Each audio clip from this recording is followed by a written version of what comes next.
Diawali dengan memperlihatkan seorang wanita bernama Rini, ini parasnya, sedang meminta uang royalti ibunya yang seorang mantan penyanyi terkenal di masa lalu. Namun karena kepopulerannya sudah meredup akibat sakit yang dideritanya 3 tahun belakangan ini, maka Rini hanya bisa mendapatkan sedikit uang dari uang royalti tersebut. Bagaimana ibu kamu? Sudah ada kemajuan?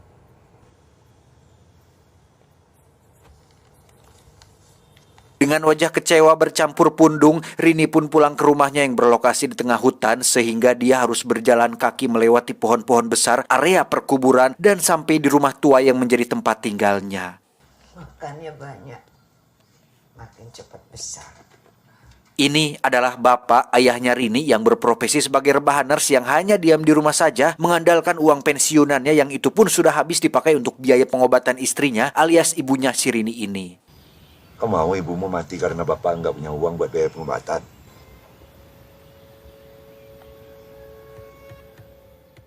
Rini sendiri memiliki 3 orang adik, ada Tony, Bondi, dan Ian yang memiliki kekurangan dalam berkomunikasi atau berbicara, gagu lah mohon maaf. Mereka semua tinggal bersama di rumah tersebut yang sebenarnya itu adalah rumah nenek mereka, ini beliaunya. Karena seperti yang sudah saya jelaskan tadi, semua uang tabungan bapak sudah habis hanya untuk membiayai pengobatan istrinya.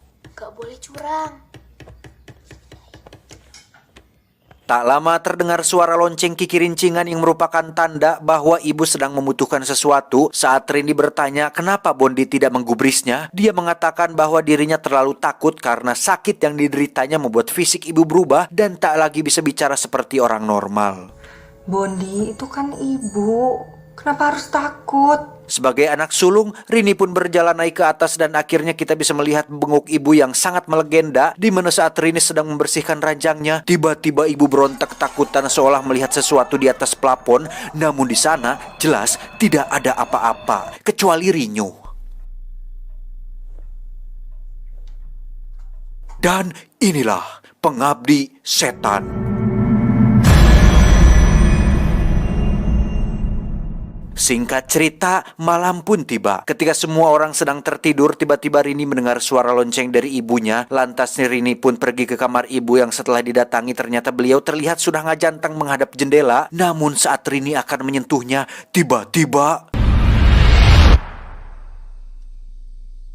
Ya, itu cuma mimpi. Tidak ada jump scare tapi cukup membuat bulu kuduk berdiri. Hihihihi, udahlah. Ketika terbangun, Rini pun mendengar suara lonceng dari ibunya sama seperti yang dialami pada mimpinya barusan. Ketika dihampiri pun sang ibu sudah terlihat sedang berdiri menghadap jendela. Dan tiba-tiba... Ya, ibu pun mengalami detik-detik sakaratul maut sehingga beliau akhirnya meninggal dunia sebelum bisa melunasi tagihan aku laku yang sudah nunggak beberapa bulan.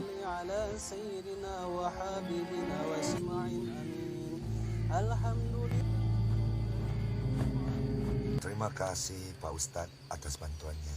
Ya, sama-sama. Malamnya diadakan tahlilan di rumah tersebut yang sebenarnya keluarga ini tidak terlalu lekat dengan agama yang bahkan jarang sekali melaksanakan kewajiban mereka sebagai seorang muslim. La ilaha illallah, la ilaha illallah. Bapak memberitahu bahwa besok dirinya akan keluar kota untuk urusan keluarga dan mengusahakan uang untuk menebus rumah supaya tidak disita, yang mana Rini dan Tony sebenarnya agak keberatan dengan keberkian tersebut, apalagi situasinya masih dalam suasana berkabung.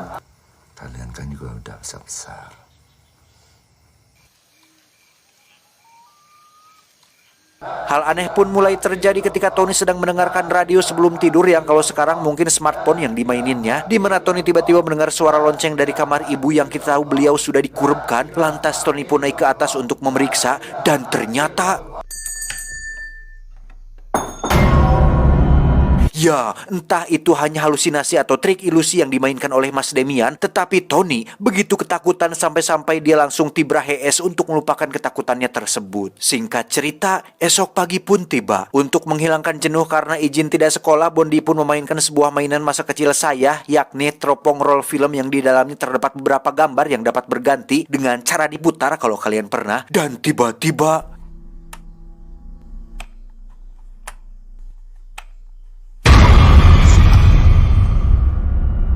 Rini sendiri sedang mengambil air di sumur yang kala itu memang itulah satu-satunya sumber air yang ada. Di mana saat Rini berjalan terlihat ada sosok yang menampakkan diri pada cermin.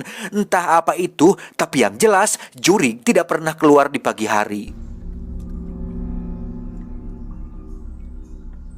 Tak cukup sampai situ, di malam kedua setelah kematian ibu, Tony kembali mendapat gangguan gaib ketika lonceng ibu kembali terdengar yang membuat radio tiba-tiba tidak bisa dikendalikan. Dan tiba-tiba... Sisiri ibu Tony.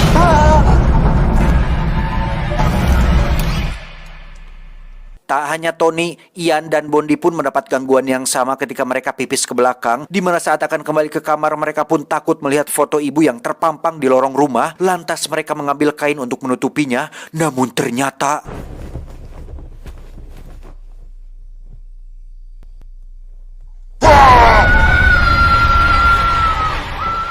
Esok paginya Rini pun menemui sahabat dekatnya yang bernama Hendra. Ini orangnya. Dia memberitahu bahwa saat penguburan ibunya dia melihat sosok penampakan perempuan yang muncul. Lantas malam harinya dia memberanikan diri untuk mendatangi kuburan tersebut, tapi tidak menemukan apa-apa. Namun beberapa hari kemudian saat Hendra lewat depan rumah mereka, dia pun melihat penampakan itu lagi yang sedang berada di kamar ibu dan menatap ke arah jendela. Jadi menurutmu itu apa? Roh jahat yang sudah lama tinggal dalam badan manusia. Karena khawatir, Hendra pun menyarankan agar mereka tinggal di rumahnya untuk sementara waktu sampai bapak pulang. Tetapi Rini yang gengsian pun menolak bantuannya dan memilih untuk tetap tinggal di rumah tersebut. Boloho. Terima kasih atas kebaikannya, tapi kami akan tetap di rumah sampai Bapak pulang. Saat Rini pulang ke rumah, terjadi sesuatu yang mengejutkan ketika mendengar Bondi teriak yang ternyata si nenek sudah berada di dalam sumur dengan kondisi yang sudah tidak bernyawa. Setelah nenek dikurebkan, Bondi langsung jatuh sakit karena mungkin trauma akibat kejadian tersebut. Rini sendiri menemukan secarik surat yang ditulis oleh nenek yang sepertinya belum sempat dia kirimkan ke orang di alamat tersebut. Dalam surat itu ditulis bahwa nenek meminta tolong untuk menyelamatkan keluarganya, entah dari siapa, yang alhasil Rini pun menjadi penasaran. Lantas dia ditemani Hendra pun pergi ke alamat tersebut dan bertemu dengan seorang pria bernama Pak Budiman. Ini orangnya. Di suratnya tertulis dia minta pertolongan Anda untuk menyelamatkan kami. Pak Budiman sendiri merupakan sahabat dekat si nenek dari zaman sekolah dasar. Waktu bapak akan menikah dengan ibu, sebenarnya nenek kurang begitu setuju karena si ibu yang seorang seniman, yang saat itu profesi seorang seniman dianggap kurang bermartabat. Apalagi setelah menikah, si nenek semakin tidak suka dengan si ibu karena didiagnosa mandul sehingga tidak bisa memberikan keturunan. Nah, barulah saat Rini, Tony, Bondi, dan Ian lahir, hubungan keduanya pun membaik tanpa ada masalah apa-apa. Ibu dan nenek itu baik-baik saja. Ya, setelah kalian lahir. Tetapi saat ibunya sakit selama beberapa tahun, si nenek mulai curiga bahwa ada sesuatu yang salah dengan sakitnya itu. Dan dari kabar yang beredar diketahui bahwa si ibu telah meminta tolong kepada setan untuk bisa melahirkan dan memberinya keturunan. Ini pasti cuma tahayul, Pak. Kalau ini isapan jempol, untuk apa kalian datang ke sini? Dan Bapak percaya? Yang jelas nenek kamu percaya. Pak Budiman pun memberikan sebuah majalah tentang perdunia setanan yang dia tulis sendiri, yang memang profesinya adalah seorang penulis majalah. Lantas saat mereka akan pulang, tiba-tiba... Kacamata hitam kamu hilang lagi. Sudah beli, Pak. Tapi kata orang-orang jelek. Singkat cerita, malam pun poek. Setelah jatuh sakit, sikap Bondi pun tiba-tiba berubah yang sepertinya dia sudah keentrepan Jurig. Entahlah, sehingga saat Ian ingin pipis dan takut membangunkannya, Ian pun memberikan diri untuk ke kamar mandi sendirian dan...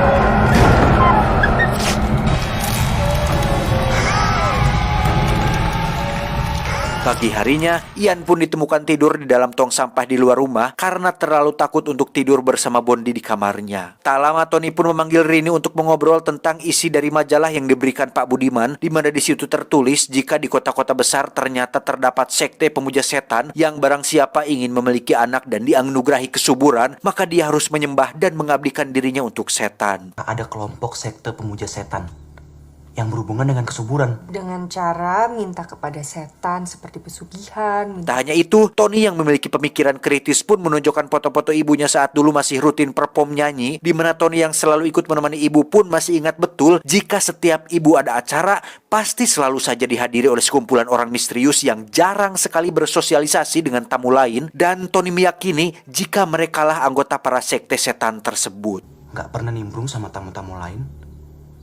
tapi selalu ada. Tak hanya itu, di majalah tersebut pun tertulis bahwa setiap anggota yang sudah diberikan kesuburan atau kejayaan, maka dia harus memberikan anak terakhirnya yang berusia 7 tahun, yang dalam hal ini Ianlah si bungsulah orangnya.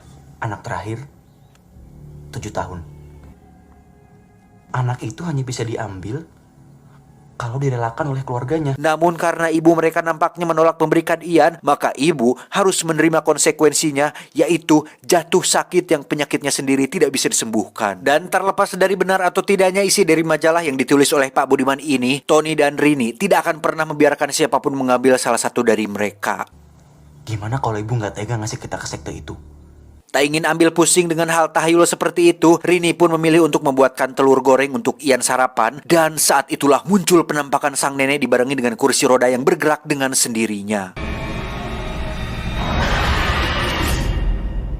Karena lumayan takut dan merasakan adrenalin gaib, Rini pun memanggil Pak Ustadz yang merupakan ayah dari Hendra, sahabatnya, untuk memeriksa rumah tersebut. Dan karena tak menemukan apa-apa, Pak Ustadz pun menyarankan agar Rini dan adik-adiknya untuk banyak berdoa. Dan yang terpenting, melaksanakan ibadah yang paling utama, yaitu sholat, supaya mendekatkan diri dengan Yang Maha Kuasa dan dijauhkan dari hal-hal yang berunsur negatif dan perjurigan. Karena semua makhluk takut kepada Allah.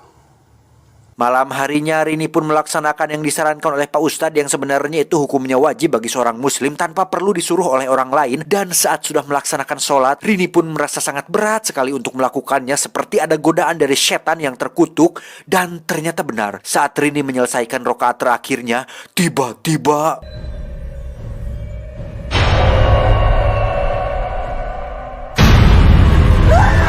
ya, tak ingin dirinya dan adik-adiknya celaka, Rini pun segera pergi ke rumah Hendra untuk menginap di sana sampai situasi benar-benar aman. Esok paginya Rini dan Tony pun kembali mengobrol tentang majalah yang diberikan oleh Pak Budiman, di mana Tony kembali menemukan hal lain tentang sekte tersebut, yakni setiap anggota yang bergabung dengan sekte tersebut hamil bukan oleh suaminya, melainkan dari para laki-laki anggota sekte itu sendiri. Yang gabung sama sekte pemuja setan itu hamil bukan dari suaminya. Hal itu semakin dipertegas saat mereka baru sadar jika dari keempat anak ibu, yakni Rini, Tony, Bondi, dan Ian, mereka berempat memiliki wajah yang berbeda dan tak ada satupun yang mirip satu sama lainnya. Tak berselang lama ada sebuah panggilan telepon dari Pak Budiman yang menyuruh Rini untuk datang ke kontrakannya karena ada sesuatu hal yang penting untuk disampaikan. Namun karena Rini harus menjaga adik-adik, maka Hendra pun mengajukan diri untuk pergi ke sana sendirian. Aku langsung pulang nanti. Sampai jumpa lagi. Sesampainya di sana, Pak Budiman pun memberikan sebuah amplop berisi tulisan terakhir dari majalahnya yang katanya itu sangat penting sekali untuk diberikan kepada Rini. Entah apa itu, namun yang paling mengejutkan adalah terjadi sebuah insiden mengenaskan ketika Hendra dalam perjalanan pulang, di mana dia melihat seseorang yang nampak seperti akan menyeberang, sehingga Hendra pun dibuat kagok dan terlindas oleh sebuah truk yang ada di depannya.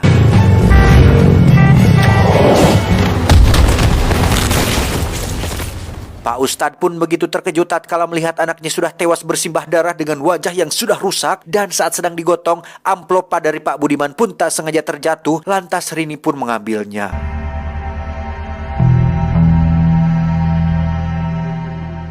Singkat cerita, malam pun tiba. Ketika Rini tertidur di meja makan, dia pun terhudangkan karena suara jendela yang menjelebet. Lantas Rini pun bangkit dan bermaksud untuk menutup jendelanya. Tapi tiba-tiba, ya, ada sesuatu yang seperti menarik Rini keluar, entah apa itu. Tapi yang membuat saya heran adalah Pak Ustadz yang menyaksikan hal itu pun hanya diam saja, seperti sudah mengetahui apa yang sedang menarik Rini keluar.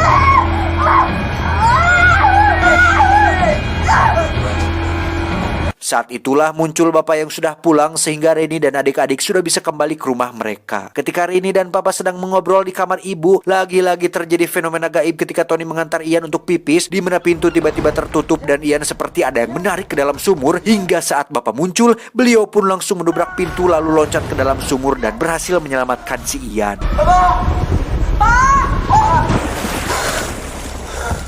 Pada titik ini, muncul sesosok jurik berambut panjang yang nampak tidak memakai sansil karena jika dilihat dari tekstur rambutnya yang acak-acakan, bisa jadi beliau adalah arwah si nenek yang sudah terlalu lama terendam di dalam air.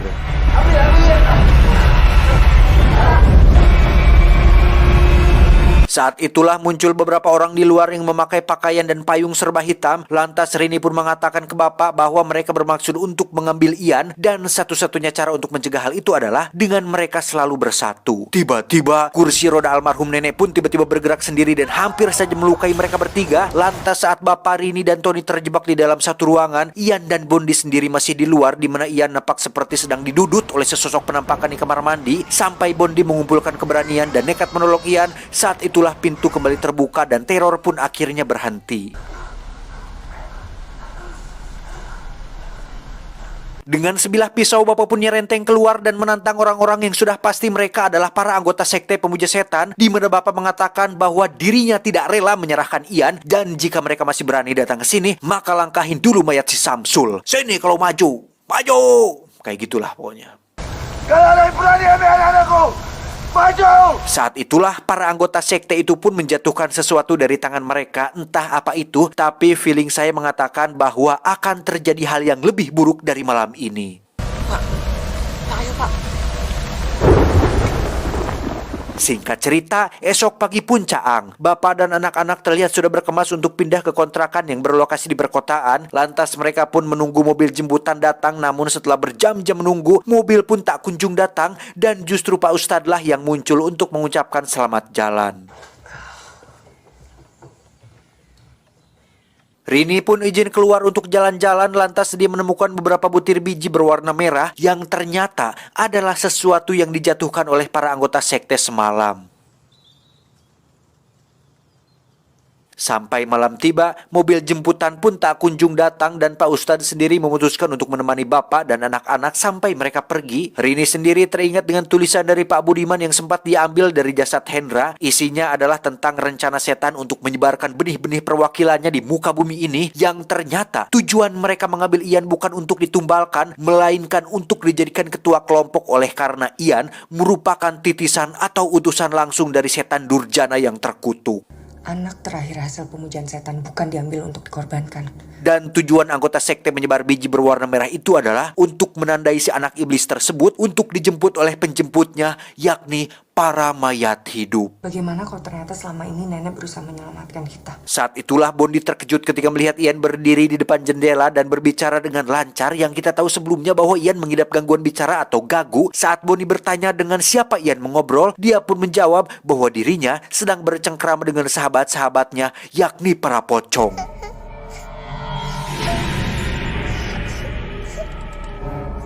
Entah bagaimana cara sekte pemuja setan membangkitkan para pocong yang berasal dari kuburan sekitar rumah mereka, tapi hal itu jelas adalah sebuah penemuan terbaru yang pastinya berbeda dengan T-Virus yang dibuat oleh Umbrella Corporation di serial Resident Evil. Di saat Pak Ustadz sedang dikejutkan oleh kemunculan para pocong yang menggunakan sajam, bapak sendiri dikejutkan saat melihat mayat istrinya sedang rebahan di samping tempat tidurnya. Lantas bapak pun keluar memanggil Rini dan Tony untuk segera pergi dari sana. Dan betapa terkejutnya mereka saat melihat Pak Ustadz sudah bersimbah darah oleh tindakan penikaman yang dilakukan oleh para pocong bersajam. Lantas mereka pun keluar rumah dan melihat Ian sudah bersama dengan para mayat hidup tersebut. Sambil dadah-dadah, Ian pun berkata, "Sini Bapak, sini." Mereka pun kembali ke dalam rumah dan langsung disambut oleh kejaran para Walking Dead versi kearifan lokal, di mana arwah nenek yang sedari hari-hari sebelumnya muncul pun ternyata bukan untuk menakut-nakuti mereka, tetapi sedang mencoba untuk membunuh Ian, sang titisan setan, dan justru sedang mencoba menyelamatkan mereka semua. Tak lama muncullah Pak Budiman yang datang untuk menolong mereka. Beliau mengatakan bahwa Ian bukanlah anak kamu, sejak awal dia memang bukan anak kamu.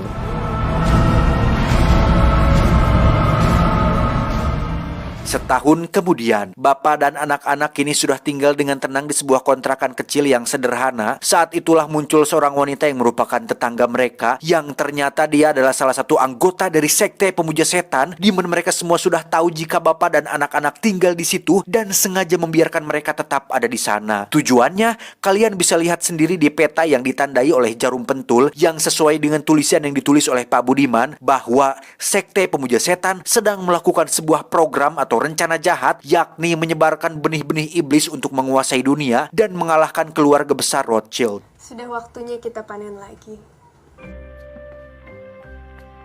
tamat, ending yang cukup. Membagongkan. Pesan yang bisa kita ambil dari film ini adalah gunakanlah otakmu dan berdoalah pada zat yang tidak bisa diduakan, diperanakan, satu-satunya dan tidak ada duanya. Saya John beserta jajaran direksi IQ7 mengucapkan terima kasih dan sampai jumpa di video selanjutnya. Adios, sempak ular piton. Cuau, cuau.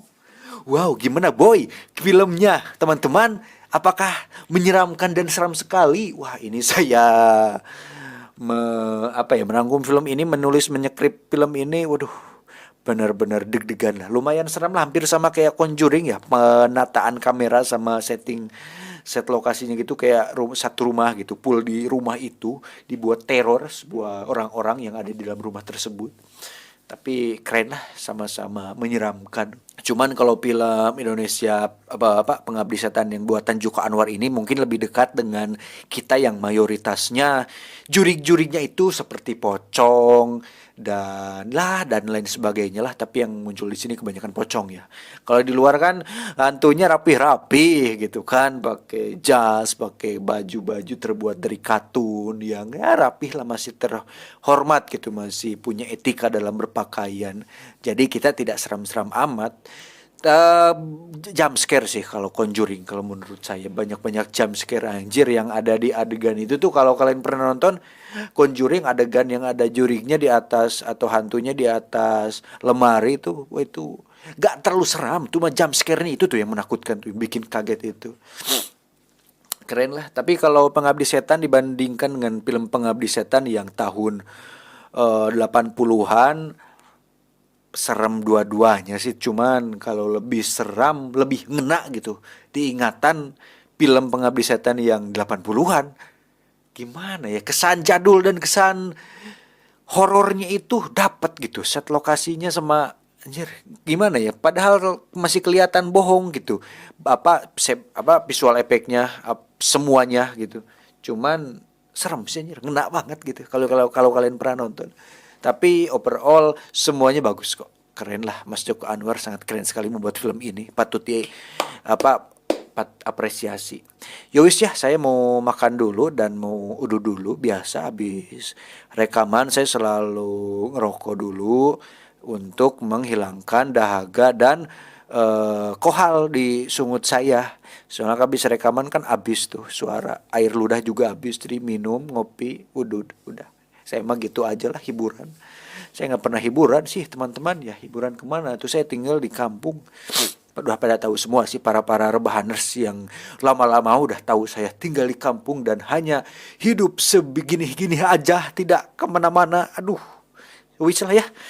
Buat kalian jaga kesehatan dan tetap semangat ya menjalani hidup dan menjalankan pekerjaan yang sekarang kalian kerjakan.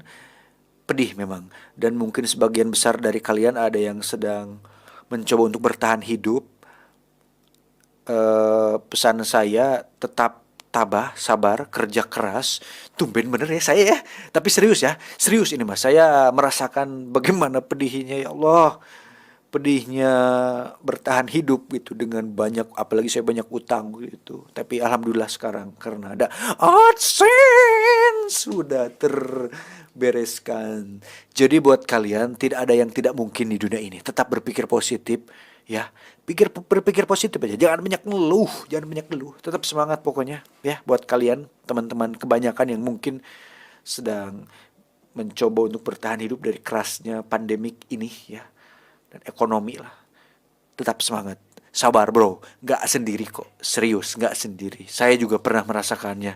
Tidak sendiri ya. Tetap semangat bro. Jika bukan saya atau teman-teman lain yang menyemangatinya, siapa lagi coba ya. Tetap semangat. Ada saya yang selalu akan menghibur kalian. Walaupun tidak banyak membantu, tapi setidaknya saya gitulah. Ngomong apa donyeng. Udahlah, udah panjang ya durasinya. Jauh ya. Oke, sukses buat kalian semua. Yakin bisa sukses. Oke, sukses.